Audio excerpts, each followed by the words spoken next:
Let me first of all explain the basic recipe for a BMW M5. It's a four-door saloon with a boot at the back, space for 5 businessmen in the middle, and a monstrously powerful engine at the front. That's the main thing about an M5. It must be extremely fast.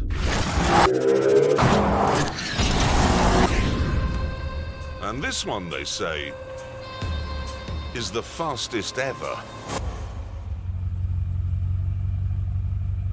So I've just pulled up alongside someone in his lightweight running gear and his AMG training shoes, whereas I am in a stout pair of brogues and some heavy moleskin trousers, which means I'm going to lose. Or am I?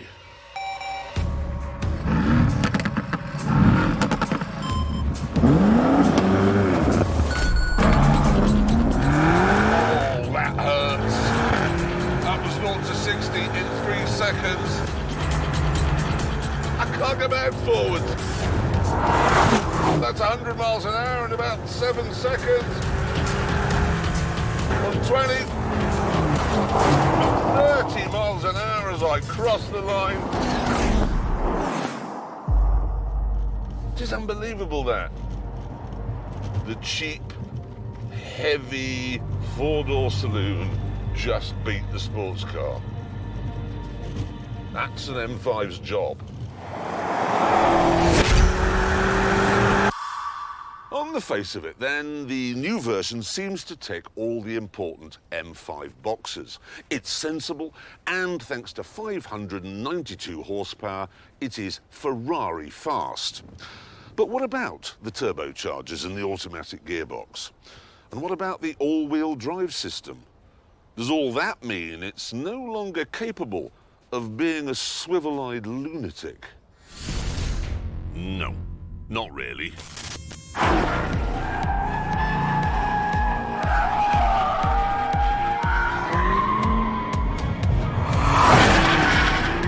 Yes, because a great deal of work has been done to completely eliminate understeer. As you can see, the steering does feel a bit weird. And yes, because the engine is turbocharged, the soundtrack is a bit muted. It's like listening to someone play the bass in the next room. But other than that, oh, ho, ho, ho, ho. I mean, there must be turbo lag. There has to be. But I can't feel it. And the automatic gearbox must change more slowly than it would if it were a double clutch system. But still feels pretty speedy to me. And even though all 4 wheels are driven, it can still do this.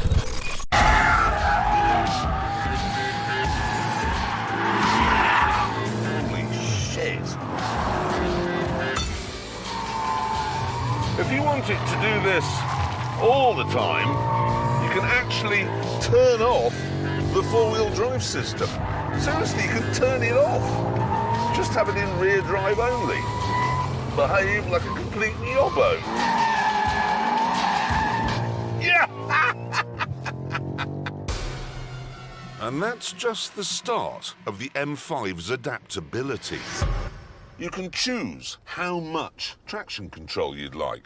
You can choose how sporty and responsive you want the engine to be, how uncomfortable you'd like the ride to be, how meaty you'd like the steering to be, how quickly you want it to change gear, and what you want on the head-up display. You can even choose what sort of noise you want the exhausts to make. Oh, and look at this one. This menu allows me to choose what fragrance comes out of the air conditioning vents. I can have the Blue Suite, which is a waft of pure water pearls, or I can have this one, which gives me a golden shower of fiery aromas. And this is all very Pacific Rim. It's very CGI, and that's great.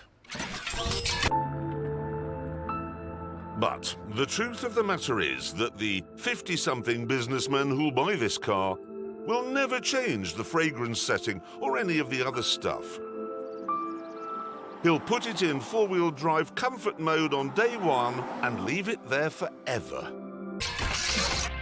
And if he's going to do that, there may be a better alternative. It's made by a German tuning company called Alpina, and it's another take on what a fast BMW should be like. It costs about the same as an M5 and has a broadly similar 4.4-litre twin-turbocharged V8. It also has four-wheel drive and an automatic gearbox.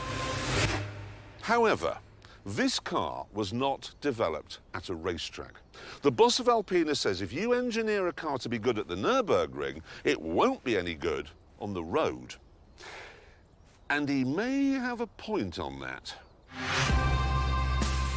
So, instead of making the front suspension firm and racy, they tuned it to be able to deal with potholes. Then they changed the steering so it would corner more like an airliner and less like an F-16. Inside, they gave it blue dials and a thinner steering wheel and softer leather. And look at this, something you don't get in the standard M5. It's a Comfort Plus setting in which the 50-something businessman can spend his life wafting about. But don't think that the basic fast BMW recipe has been ruined, because it really hasn't. It actually produces 600 horsepower. That's more than you get from the M5. It has more torque too. And there's no nanny limiter. So this will do 205 miles an hour. Does this mean then that on a track the comfort wagon can keep up with the ultimate sports saloon?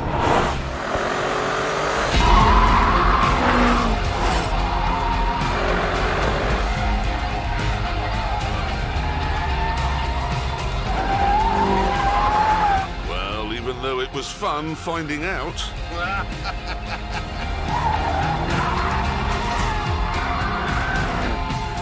The answer is no.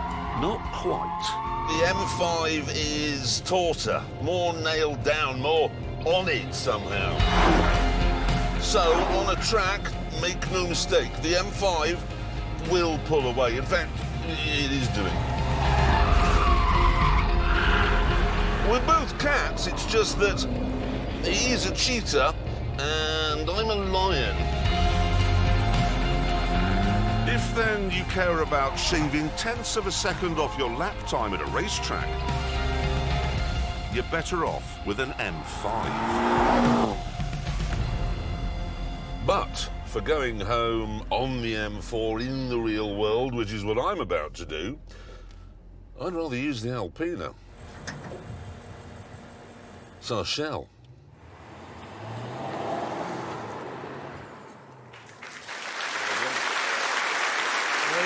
Interesting observations.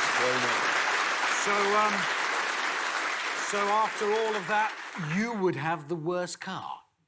Well, yes, because it's better. It sounds better to me, I've got to say. Oh, well, says the voice of speed. Well, I tell you what, let's find out how fast the M5 goes round the Ebola-drome. And it's off. She held it against the brakes there for a snappy start, and clearly it's worked. Flying onto the isn't straight there. Wouldn't look, it's a bit damp. Right, having to work at the fat steering wheel. Woomph from the four exhausts on the upchange. And now plunging into your name here, looking a little edgy. But then this is nearly a 2-ton car. Heaves forward under braking, but keeping it all in check in the corner. And now, back on the power.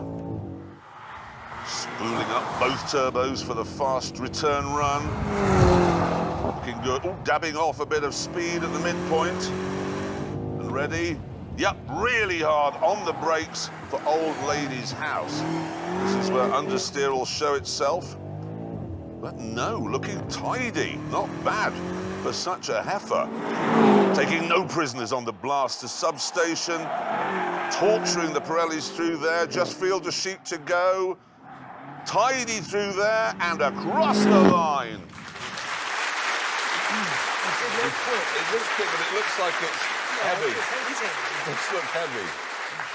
Anyway, there's the lap board, and we can see the old M5 look down there, 17th place, 1 minute 24.2. So let's see where the new one goes. Is it quicker? Oh, it is. Yes. Oh, my word. 4 seconds faster. That's staggering, isn't it? That's absolutely amazing. Now, I have to say, we did time the Alpina, but we haven't filmed it. Why not? Well, because it's going to be slower. It is. You are going to look such an arse if it isn't. Well, I am, but it won't be. Let's find out. Let's see where it goes. This is the Alpina. There you go. You see, slower, as I said. But 121.6, not bad. Not bad. So if you do want a taut, fast, super saloon, his advice is get the flabbier, slower one. Yeah, it's better. It's really some clear buying advice again this week. It is.